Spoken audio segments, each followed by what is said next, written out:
Hydrogen के, तो water के एक मॉलिक्यूल में आपके पास 2 हाइड्रोजन एटम है और एक ऑक्सीजन एटम है। So you can write how many atoms are present in a molecule of water, तो यू विल राइट 3। क्लियर? अच्छा, अब dash are fluids, solids and liquids, liquids and gases. अब देखो fluids का नेचर क्या होता है, फ्लूइड्स का नेचर देखो, मैंने आपको जब स्टेट्स बताया था तो 3 स्टेट्स बताए थे, सॉलिड, लिक्विड एंड गैस। ठीक है, डिफरेंस क्या था इनमें में, atomic space, inter atomic space. ये क्या है, कॉम्पैक्ट होते हैं बहुत ज़्यादा, ये क्या होता है, हल्के लूज होते हैं, ये क्या होते हैं, हल्के लूज होते हैं, पर ये तो पूरा का पूरा ही लूज है, बहुत दूर दूर ये होता है। लेकिन इन ये दोनों, ये क्या है, एकदम सॉलिड है, कॉम्पैक्ट होता है, इस ये सिर्फ और सिर्फ वाइब्रेट कर सकता है अपने प्लेस पर, मतलब अगर यहाँ पे खड़ा है तो ये ऐसे ऐसे ऐसे ऐसे वाइब्रेट कर सकता है, but it can't flow from here to there. कभी पेंसिल को फ्लो होते देखा है? नहीं। बट जो आपके लिक्विड्स और गैस होते हैं वो फ्लो करने का नेचर रखते हैं। क्या करने का नेचर रखते हैं? फ्लो करने का। ठीक है, सो अगर यहाँ पे पूछा है कि फ्लूइड्स क्या है, so you will say fluids. Fluids यहाँ पर 2 चीज़ें होती हैं, या तो आपका गैस होगा या तो आपका लिक्विड होगा। ठीक है, या तो आपका गैस होगा या तो आपका लिक्विड होगा। तो यहाँ पर क्या क्या है, लिक्विड्स एंड गैसेस। क्लियर है ना? इसके बाद inter conversion of the state can be brought about adding water, changing the container, taking a greater mass of the substance, changing the pressure और टेम्परेचर। ये लास्ट क्लास में ही हम लोगों ने डिस्कस किया था, राइट? क्या कि अगर मैंने जो सॉलिड, लिक्विड, गैस है, तीनों में से प्रेशर या टेम्परेचर, टेम्परेचर से हम लोग क्या क्या देख रहे थे, evaporation, condensation, sublimation, freezing, deposition, ये सारे प्रोसेसेस क्या थे, आपके टेम्परेचर के द्वारा चेंजेस थे। लेकिन जब प्रेशर पर कर रहे थे तो क्या कर रहे, या तो प्रेशर इंक्रीज कर रहे थे या तो प्रेशर बढ़ा रहे थे। तो हमारे पास क्या मिला था, याद करिए, एलपीजी मिली थी। ठीक है, क्या मिला था, एलपीजी गैस मिल रहा था, लिक्विड पेट्रोलियम गैस। इवन ये जो आपका जो डायमंड बनता है ना, diamond is also pure carbon. ठीक है, और ये आपका जो कोयला है, कोल, प्योर कार्बन। ठीक है, थोड़ा मिक्सचर होता है जब हम कोल के डिफरेंट टाइप्स में जाते हैं, वो डिफरेंट केस है। अभी आ रही है? तो ये डिफरेंट केस हो जाता है जब कोल के हम लोग different different form, but up to you सोचो कि ये प्योर कार्बन है, ग्रेफाइट प्योर कार्बन है, लेकिन इस कोयले से ही डायमंड बनता है। ठीक है, बट हाउ, लॉन्ग टाइम चाहिए, हैवी प्रेशर चाहिए और टेम्परेचर चाहिए। तो टेम्परेचर एंड प्रेशर के मिक्सचर के चेंज से ही हमारा कोल जो है डायमंड में कन्वर्ट होता है। सो आई कैन से कि जो inter conversion of states is brought about by changing the pressure और टेम्परेचर। ठीक है, the inter conversion of liquid to its gaseous है, लिक्विड से गैसियस, सीधी सी बात है, ये तो इवेपोरेशन बच्चा भी जानता है। ठीक है, ओके, चलो नेक्स्ट नीचे आते हैं। Fill in the blanks. Matter is anything that has mass and occupies space. Dash is the amount of substance contained in an object. Mass है, बॉडी में मास है, इसका मतलब यही है। Liquid take the dash of the container, सीधी सी बात है, शेप लेगा। Matter can be dash from one state to another. Matter को हम लोग ना ही क्रिएट कर सकते, ना ही डिस्ट्रॉय कर सकते, we just change its state. हम लोग उसके चेंज को, जैसे कि energy can't be created not be destroyed, it is just transform one type to another type. Clear? अच्छा, inter molecular dash is the highest in the solid. कौन सा चीज़ हाईएस्ट होगा सॉलिड में? ऑब्वियस ही बात है, इंटर मॉलिक्यूलर फोर्स। ये एक दूसरे को इतना तेज होता है बेटा, तभी ये एकदम कॉम्पैक्ट क्या करता है, अरेंजमेंट करता है, पैकिंग करता है, इसे हम क्या कहते हैं, कॉम्पैक्ट पैकिंग। ठीक है, क्या कहते हैं, कॉम्पैक्ट पैकिंग। तो इंटरमॉलिक्यूलर फोर्स सबसे ज़्यादा किस में होता है, सॉलिड्स में, उससे कम लिक्विड में, और गैस में तो बहुत ही कम होता है, तभी इसके क्या है, फ्रीली मूव करते रहते हैं गैस के। क्लियर है ना? नेक्स्ट क्या है, say the statements are true और फॉल्स। पहला स्टेटमेंट क्या है, molecules are made up of atoms. हाँ, अभी हमने देखा मॉलिक्यूल एटम्स का ही मेड बना होता है भाई। उसके बाद क्या है, all solid melt immediately on heating. तुम बताओ भाई, क्या ये ट्रू है या फॉल्स है? मैम उसके टेम्परेचर पे होता है।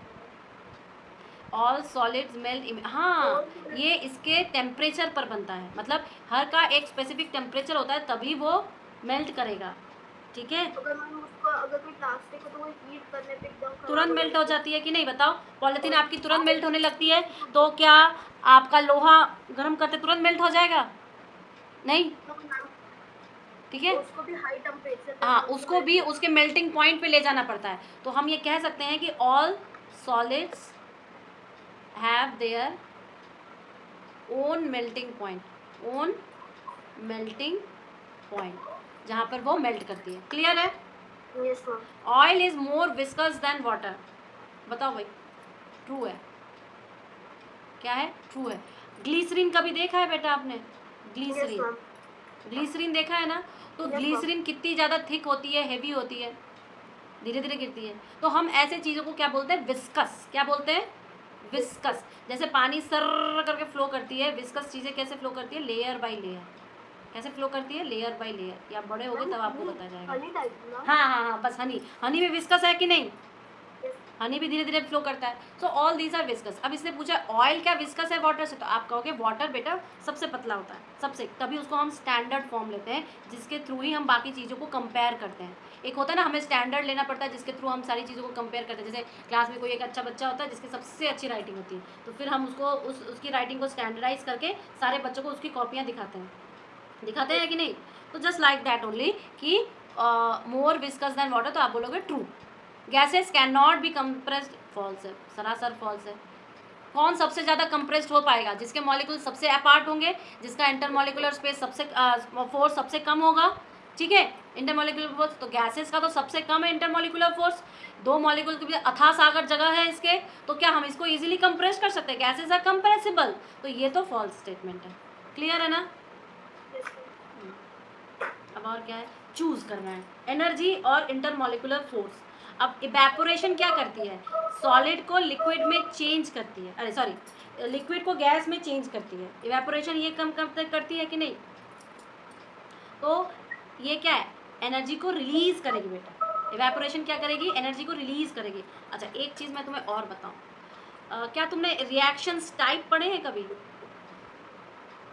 Ma'am, नाम सुना है? example. यानी कि एक्सोथर्मिक या एंडोथर्मिक, ये नाम सुना है कभी? No, ma'am. देखो कोई ना, केमिकल रिएक्शन तो सुना होगा कभी, कोई Yes, केमिकल ma'am. रिएक्शन हो रहा है। अब देखो, जब भी कोई केमिकल रिएक्शन होता है ना बेटा, तो या तो पॉजिटिव होता है या तो नेगेटिव होता है। रुक जाओ एक minute. Whenever there is a chemical reaction, chemical reaction, ठीक है, केमिकल रिएक्शन का होता ही है कि वो एनर्जी से रिलेट करेगी, रिलेटेड होती है, ठीक है। अब ये कैसी एनर्जी रिलेटेड होती है? या तो एनर्जी लिबरेट करेगी, एनर्जी लिबरेट करेगी, या एनर्जी रिलीज करेगी, या तो वो एनर्जी एब्जॉर्ब करेगी, या तो वो एनर्जी को एब्जॉर्ब करेगी, ठीक है। तो जब ये एनर्जी को रिलीज करती है तो टेम्परेचर इंक्रीज हो जाता है बेटा। क्या होता है? टेम्परेचर इंक्रीज हो जाता है। और जब भी ये एब्जॉर्ब करती है ना, तो टेम्परेचर डिक्रीज हो जाता है, ठीक है। आप बड़े होगे, जब आप 11th में जाओगे तो आपको पता चलेगा कि आपको जब केमिस्ट्री के एक्सपेरिमेंट्स कराए जाएंगे ना, तो आपको दिखेगा जो टेस्ट ट्यूब में जब हम कोई केमिकल रिएक्शंस को टेस्ट ट्यूब में डाल के इसको इसमें डाला है, तो हमें ये टेस्ट ट्यूब कभी हीट दिखाई देती है, कभी हमें ठंडा दिखाई देती है, कोल्ड दिखाई देती है। तो जब कोल्ड दिखाई देती है तो एनर्जी क्या होती है? एब्जॉर्ब होती है। और जब हीटेड दिखाई देती है तो एनर्जी क्या होती है? रिलीज होती है, ठीक है। क्लियर है ना ये चीज़? बताओ, Yes, ma'am. ये चीज़ क्लियर है? अब दूसरा पॉइंट क्या था इसमें? अब मुझे एक चीज़ और बताओ, इंटरमॉलिक्यूलर फोर्सेस।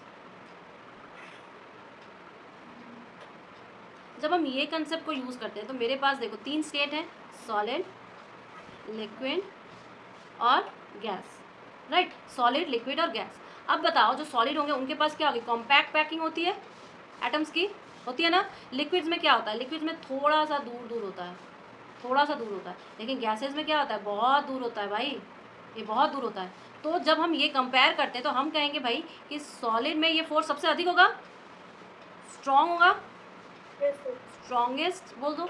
इसमें थोड़ा हाई होगा, और इसमें सबसे वेरी लो। तो अगर मैं अरेंजमेंट करूँ तो सॉलिड में सबसे ज़्यादा, फिर लिक्विड में, और फिर आपके किसमें?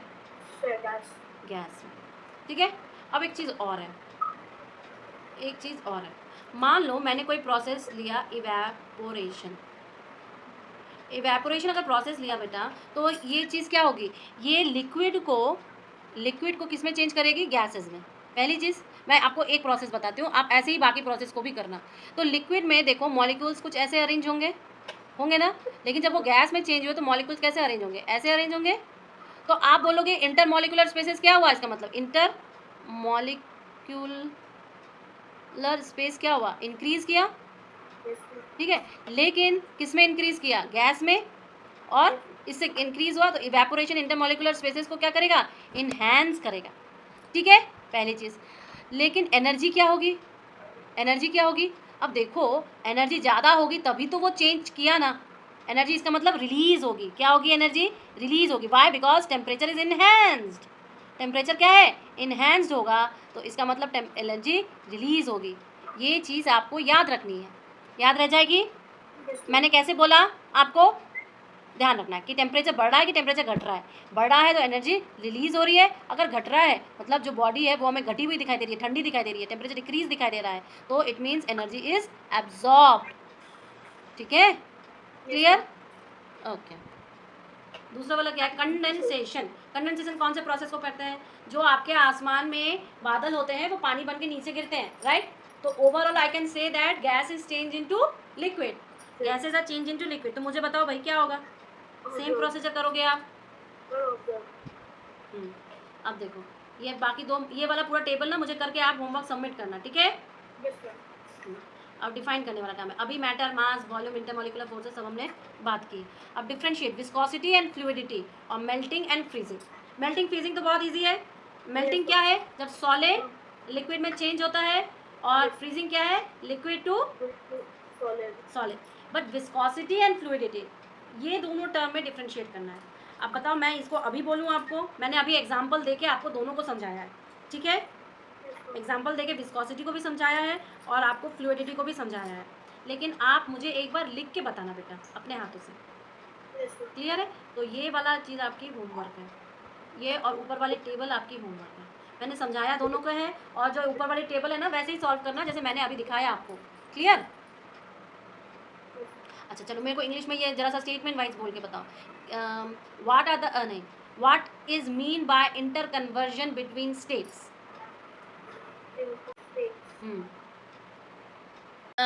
बहुत किस्म के चेंजेस होते हैं, हम लोग लास्ट तक physical types of different kind of changes देखे हैं, फिजिकल चेंजेस भी देख लिए, केमिकल चेंजेस भी स्टार्ट किए थे, बट एक बार फिर से रिवाइज करते हैं केमिकल चेंजेस। जब भी हाँ, जब भी हम लोग केमिकल चेंजेस की बात करते हैं बेटा, तो जिस फेज़ में, जिस स्टेट में वो रहता है वो चीज़ चेंज हो जाती है, ठीक है, वो चीज़ क्या हो जाती है, चेंज हो जाती है। यानी कि जैसे मानो कि सिंपल, वेरी सिंपल, आपकी मम्मा आम का अचार बनाती है, मान लो मैंगोस पिकल बनाती हैं। मैंगो पिकल में कच्चा मैंगो यूज़ करते हैं हम लोग, ओके, ग्रीन वाला जो कच्चा सख्त होता है, लेकिन जब उसको बहुत दिनों तक तेल में डुबो के और धूप वूप ये वो सारा प्रोसेस करके आपका वो नरम नरम सा हो जाता है ना, होता है कि नहीं, नरम नरम सा। दैट मीन्स क्या कि जो नमक है और ये सारे जो मसाले हैं, रॉ इंग्रेडिएंट्स है, उसके भीतर वो गए, एब्जॉर्ब हुए और उसके केमिकल प्रॉपर्टीज़ को चेंज किए, और न्यू प्रॉपर्टीज़ क्या आई, सामने आई, न्यू प्रॉपर्टीज़ सामने आई जो कि पहले वाले प्रॉपर्टीज़ से डिफरेंट थी। पहले आप तो उस आम को चबा ही नहीं पा रहे थे, लेकिन अब वो उस आम को अच्छे से चबा के अच्छा सा टेस्ट लेके खाते भी हो, that is become soft and, हुआ कि नहीं। तो यही है कि केमिकल चेंजेस उसमें इन्वॉल्व होता है। जैसे कि सब्जियां जो बनती हैं, जब सब्जियां कुक होती हैं तो क्या आप कच्चा खा पाते हो, नहीं, आप उसको कुक करते हो, कुक करने के बाद खाते हो। तो इसका मतलब क्या है कि ओरिजिनल जो हमारे पास सब्जी थी बेटा, वो सब्जी में क्या हुआ, उस सब्जी में चेंजेस हुए, उस सब्जी में क्या हो गए बाबू, चेंजेस हो गए, ठीक है। क्योंकि उस सब्जी में जब चेंजेस, तो इसका मतलब क्या कि उस सब्जी ने नई प्रॉपर्टी को क्या किया, डेवलप किया, न्यू प्रॉपर्टी आई। तो हम ये कहेंगे कि chemical change also known as chemical reaction. ये लाइन काफ़ी इंपॉर्टेंट है। A chemical change is also known as a chemical reaction, जिसमें कि जो ओरिजिनल सब्सटेंस होते हैं वो रिएक्टेंट्स होते हैं, और जो सब्सटेंस बनते हैं वो क्या होते हैं, प्रोडक्ट होते हैं, क्लियर है, क्या होते हैं बेटा, प्रोडक्ट होते हैं, ओके। अब कैरेक्टरिस्टिक ऑफ केमिकल चेंजेस देखो, क्या होता है कि एक या एक से ज़्यादा प्रोडक्ट फॉर्म हो सकते हैं, न्यू सब्सटेंस बनता है, उसकी नई प्रॉपर्टीज़ होती है, उसका फिजिकल प्रॉपर्टीज़ भी डिफरेंट हो जाती हैं, जरूरी नहीं कि सेम ही रहे। फिर a change agent is such as heat, light, electricity और अनदर केमिकल्स इज नीड। मतलब उस चेंज को लाने के लिए कुछ एजेंट्स का ज़रूरत पड़ता है, जैसे कि हीट हो गया, लाइट हो गया, इलेक्ट्रिसिटी हो गया या अनदर केमिकल। याद करिए, आप लोग बचपन में फोटोसिंथेसिस पढ़ते तो प्रेजेंस ऑफ लाइट हमेशा बोला जाता था ना। वो क्या है? एक एजेंट है। क्या एजेंट है? कि वो खाना बनाने में प्लांट्स के मदद करता है, तो दैट इज एन एजेंट। ठीक है, वो क्या है? एजेंट है। तो ये 3 पॉइंट्स आपके इंपॉर्टेंट है जिसको आपको लर्न करना है। ओके। और देखो, अगर मैंने रॉ सब्जियां ली, मतलब कच्चा जो वेजिटेबल है वो यहाँ पे लिया, उसको बीच में फायर और ये वो सब मसाला पानी डाल के कुक किया, तो मेरे पास सब्जी बनी।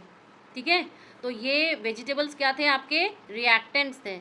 ठीक है, और ये जो सब्जी बनी आपकी, ये आपकी प्रोडक्ट बनी।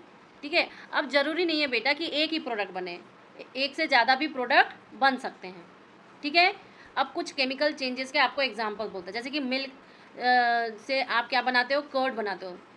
दूध से दही बनाते हो, कैसे बनाते हो? दूध को हल्का गुनगुना गर्म करके फिर थोड़ा सा उसमें दही बनाने वाला कोई एजेंट, या तो जामुन डालो या तो पुरानी थोड़ी सी 1 चम्मच दही को अच्छे से हिला के रख दो कुछ देर तक, तो वो क्या बनेगी?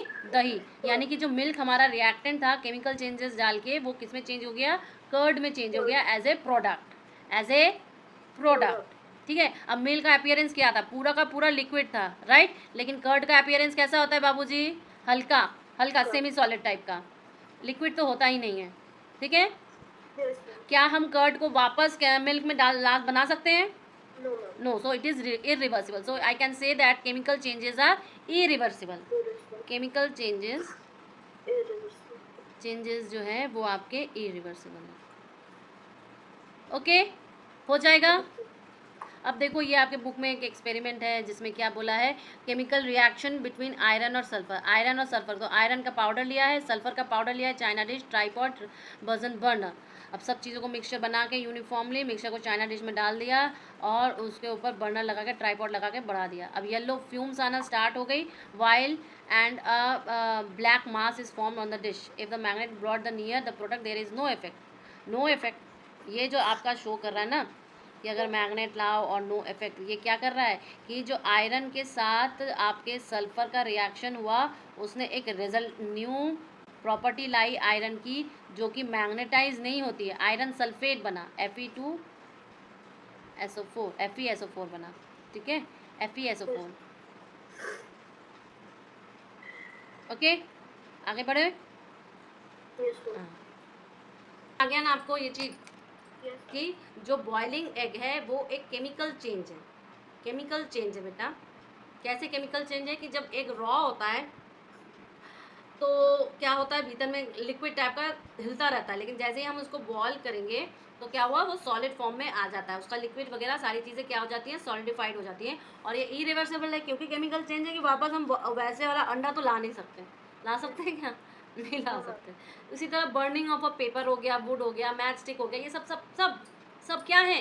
केमिकल चेंज है। आप कागज़ को जला दो, वापस कागज़ ला सकते हो? आप लकड़ी को जला दो, आप वापस लकड़ी ला सकते हो? नहीं, we can't. So these that's like a burn, heat and light is given out. जब भी आप पेपर वेपर किसी को बर्न करते हो तो आपके पास क्या क्या निकलता है? गर्मी निकलती है। मैम, हाँ बेटा, जैसे मैम बस पूछ तो केमिकल चेंज की सबसे बड़ी प्रॉपर्टी होती है दैट आर इरिवर्सिबल। इरिवर्सिबल, याद रखना। केमिकल चेंज की सबसे बड़ी प्रॉपर्टी होती है, जब भी दिमाग में कभी शंका आए या एग्जाम में कोई ऐसा क्वेश्चन आए कि क्या ये प्रोसेस इरिवर्सिबल है, आप दिमाग में सबसे पहले यही रहना, क्या इसका रॉ मटेरियल वापस उसमें कन्वर्ट हो सकता है? अगर आपका नहीं हो रहा है तो इसका मतलब ही वो डैश है। ठीक है, फिर आपका rusting. When iron is exposed in moisture and oxygen in the air, it rust a new compound form that is called iron oxide. ठीक है, और rusting of iron oxide is irreversible change. Iron की जो rusting होती है ना, वो क्या होती है? एक केमिकल चेंज होती है बेटा, जिसमें कि कैसे होता है? मॉइस्चर और ऑक्सीजन के दोनों के साथ वो एक्सपोज होने के बाद आयरन ऑक्साइड बनाता है। क्या बनाता है? हाँ, और ये आयरन ऑक्साइड क्या होता है बेटा जी? ये आयरन ऑक्साइड एक इरिवर्सिबल प्रोसेस के रूप में एक नया फॉर्म का आयरन बनाता है। ठीक है, ओके। इसलिए अब देखो, एक और एग्जांपल है आपका transport of oxygen in blood, जो आपके सेल्स होते हैं ना उसमें। ठीक है, अब आपके लंग्स में क्या है? हीमोग्लोबिन है। हीमोग्लोबिन ब्लड में, अब जब ये कंबाइन होता है oxygen to form oxy haemoglobin. क्या? Oxy haemoglobin. and the compound is carried by red blood cell and breaks down into hemoglobin and oxygen in various tissues. This is reversible chemical reaction. Yes, sir. क्या है? Haemoglobin plus oxygen मिलके oxy haemoglobin बनाता है और reverse chemical reaction है. तो ये थोड़ा सा आपको ध्यान में रखना पड़ेगा. थोड़ा सा आपको क्या करना पड़ेगा बेटा जी? ध्यान में रखना पड़ेगा कि ये है तो केमिकल चेंज बट ये रिवर्सिबल है. ओके. Yes, ma'am. अब चेंजेस एक्कम्पनी केमिकल रिएक्शंस, जैसे कि चेंज इन कलर, मतलब अगर एक केमिकल रिएक्शन होगा या केमिकल चेंज होगा तो क्या क्या चेंजेस होंगे? क्या क्या चेंजेस होंगे बताओ? एक तो उसका कलर चेंज हो सकता है. जैसे मानो कि जब मैंगो कच्चा रहता है बेटा तो वो कौन से कलर का रहता है? ग्रीन कलर का. लेकिन धीरे धीरे जब वो पकने लगता है तो वो कौन से कलर का हो जाता है? ग्रीन से येलो कलर का. ठीक है. Change in smell, change in smell, जैसे फ्रूट्स है जब वो कच्चे होते हैं तब वो कैसे होते हैं, या जब वो पके होते हैं तो कैसे होते हैं, लेकिन धीरे जब वो सड़ने लग, व्हेन दे स्टार्ट रॉटनिंग, तो क्या हो जाता है? उसमें बैड ऑर्डर आती है. तो दैट मीन्स क्या है? That is also chemical change. याद रखना, that is also a Chemical change. Ma'am एक भी मैम वो फ्रूट्स की तरह रॉट हो जाता है. हाँ बिल्कुल बिल्कुल. तब देखना ना इतनी गंदी स्मेल आती है. ऐसे नॉर्मली एग में आप देखोगे ना तो वो एक फिशी टाइप की स्मेल आती है, कच्चा एग अगर देखा जाए. लेकिन जब वो रॉटन करने लगता है भयंकर सल्फर जैसी बदबू आने लगती है. जैसे पता नहीं आपने अमोनिया सल्फर की स्मेल सुनी है कि नहीं, स्मेल आउट किया है कि नहीं केमिस्ट्री लैब में, वैसी स्मेल आने लगती है भयंकर. केमिस्ट्री लैब ही है. अच्छा, वो एक्चुअली बड़े 12th के क्लास में होता है ना, उस सेक्शन में होता है. तो ऐसी स्मेल आने लगती है. तो एग भी रॉटन होता है. फिर एक्सप्लोजन, जैसे फायर क्रैकर्स जो होते हैं वो जब एक्सप्लोड होते हैं तो कितनी ज़्यादा हीट और लाइट निकालते हैं ना, मौसम कितना गर्म हो जाता है. So this is also a chemical change. फिर evolution of bubble show out that the gas has been release. जैसे कुछ केमिकल रिएक्शन होते हैं जिसमें hydrogen gas as a product निकलता है. रिएक्टेंट्स का प्रोडक्ट होता है ना, मैंने आपको अभी बोला कि प्रोडक्ट जरूरी नहीं है एक ही हो, एक से ज़्यादा भी प्रोडक्ट हो सकते हैं. तो उसी तरह जब हाइड्रोजन गैस का भी कोई प्रोडक्ट होता है ना बेटा, तो वो अगर मान लो लिक्विड है, ठीक है, उसमें क्या है कि हाइड्रोजन गैस एक और प्रोडक्ट निकला है, तो वो कैसे निकलेगा? वो बबल के फॉर्म में ब्रर करके बबल के फॉर्म में निकलता है. तो ये बबल का फॉर्म ही शो करता है कि हाइड्रोजन गैस निकला है, क्योंकि हाइड्रोजन गैस तो गैस है, लिक्विड में तो घुला रहेगा नहीं, तो धीरे धीरे बबल के फॉर्म में ऊपर उठेगा. So evolution of bubbles of a gas release in the are produce. ठीक है, क्लियर है? Yes, ma'am. फिर चेंज इन टेम्परेचर होता है केमिकल रिएक्शंस के साथ या केमिकल चेंजेस के साथ. जैसे कि टेम्परेचर या तो इंक्रीज़ करता है या तो टेम्परेचर डिक्रीज़ करता है. मैंने शायद आपको बताया होगा कभी कि जैसे कि ये सामान्य रूप से देखो, कागज़ को जब जलाया हमने तो मेरा का टेम्परेचर क्या हुआ? बढ़ गया. ठीक है, ठीक है. वो क्या होता है? टेम्परेचर रिलीज़ करता है बेटा. पता नहीं अभी हम लोग एक कोई एग्जांपल पढ़े थे जिसमें मैंने आपको बताया भी था कि टेम्परेचर रिलीज़ होता है, यानी कि एनर्जी रिलीज होती है और एनर्जी एब्जॉर्ब्ड होती है. कुछ एग्जाम्पल्स में बताया था ना इसके पहले वाले चैप्टर में. Yes, ma'am. तो उसी तरह बेटा कि कुछ केमिकल चेंजेस ऐसे होते हैं जिसमें टेम्परेचर इंक्रीज़ होता है यानी कि एनर्जी रिलीज होती है, और कुछ में टेम्परेचर डिक्रीज़ होता है यानी कि एनर्जी एब्जॉर्ब्ड होती है और वो बॉडी हमें ठंडा महसूस करती है. ठीक है. तो कुछ रिएक्शंस होते हैं NH4OH के साथ, NH4OH के साथ, अमोनियम हाइड्रोक्साइड के साथ. तो वो क्या होता है? एब्जॉर्ब कर लेती है एनर्जी को, टेम्परेचर एब्जॉर्ब कर लेती, डिक्रीज़ हो जाता है, बॉडी ठंडी लगती है. ठीक है. So these are some of the examples. या आप बोलोगे कि क्या क्या चेंज हुआ अगर कोई केमिकल रिएक्शन हुआ. Changes accompanied chemical reactions. Okay. Yes, ma'am. फिर significance of chemical changes. Chemical changes का कोई सिग्निफिकेंस तो होना चाहिए, मतलब that should be have some benefits also, और they should have some applications which is favourable to us in everyday life. ऐसे ही कोई चीज़ हो रही है हर वक्त हमें नुकसान ही करेगी क्या? जैसे रस्टिंग ऑफ आयरन की तरह नहीं ना, कुछ तो हमारे लिए अच्छा होगा. तो है ना हमारे लिए अच्छा, क्या है हमारे लिए? कुकिंग सबसे बड़ा, कि भाई कुकिंग को हमारे पेट डाइजेस्ट कर पाए इस लायक बनाना, और साथ में कुकिंग को ऐसा बनाना जो कि हमें टेस्ट भी लगे. इसके लिए केमिकल चेंजेस लाना सबसे ज़्यादा ज़रूरी है. ज़रूरी है ना? Yes, ma'am. तो जब ज़रूरी है so this is favourable to us, तो ये उसका बहुत बड़ा सिग्निफिकेंस है. राइट. अब केमिकल्स बनाना, अब देखो सारे जो चीज़ें तो हमें हानिकारक नहीं, जैसे कि सोप हुआ, डिटर्जेंट हुआ, पेंट्स हुआ, प्लास्टिक हुआ, सिंथेटिक फैब्रिक्स हुआ, मेडिसिन हुआ, ये सब कैसे बनते हैं बेटा? ये सब केमिकल रिएक्शन से ही बनते हैं. राइट. और ये तो हमारे लिए फेवरेबल है ना. डिटर्जेंट नहीं बनाएंगे तो कपड़ा धोएंगे कैसे? सोप नहाएंगे कैसे? ऑल थिंग्स, मेडिसिन, फैब्रिक्स, ये जो आपके सिंथेटिक बनते हैं ये सब क्या है? ये सब केमिकल चेंजेस के रिजल्टेंट में है, और ये तो हमारे लिए ज़रूरी है ना. ओके. Yes, ma'am. फिर मेटल एक्सट्रैक्शन.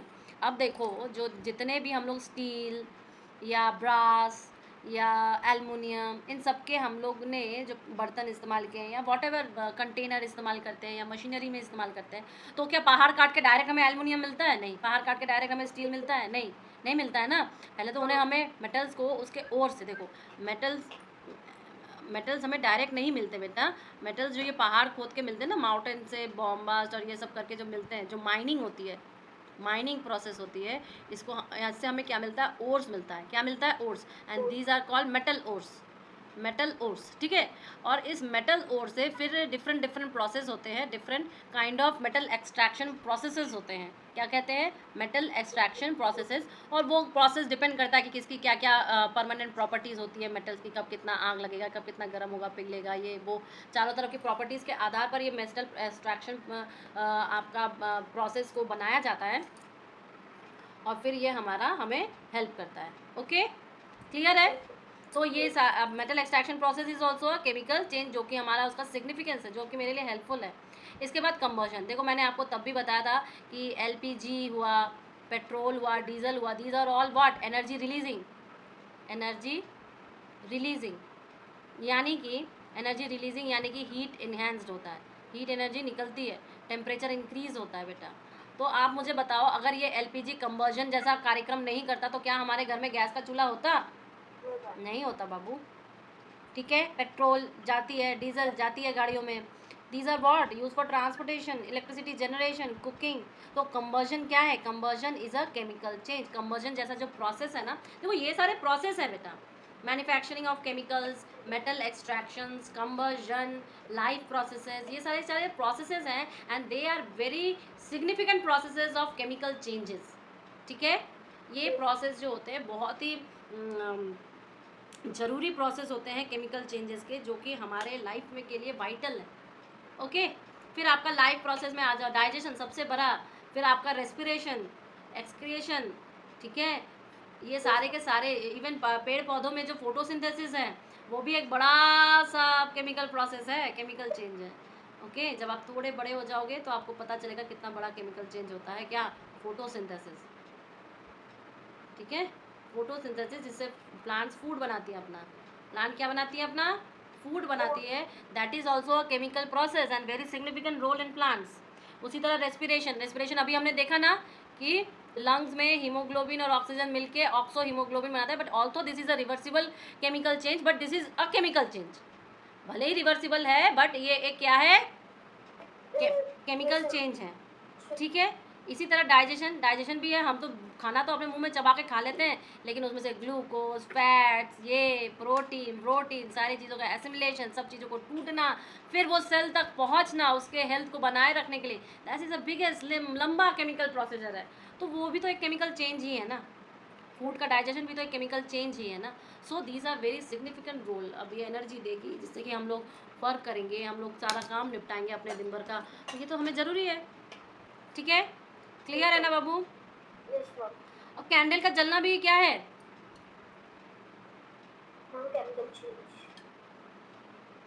अच्छा, एक चीज़ मैं और इंटरेस्टिंग सा बताऊंगी। ये जो आपका कैंडल का जलना है ना बेटा, इसमें दो प्रोसेसेस काम आते हैं। एक आपका होता है केमिकल, कैंडल का बर्निंग। मान लो ये हमारा कैंडल है और ये जल रहा है, यहाँ से गुर्र घर गल के गिर रहा है, ठीक है, और गल के यहाँ पे जम रहा है। सो यहाँ पर इस कैंडल में आपके फिजिकल चेंज भी हो रहा है और केमिकल चेंज भी हो रहा है। केमिकल चेंज में आपका क्या हो रहा है? कंबर्जन हो रहा है बेटा में, कंबर्जन हो रहा है ना, जिसमें हीट और लाइट लिबरेट हो रही है। हीट और क्या लिबरेट हो रहा है? लाइट हो रहा है ना।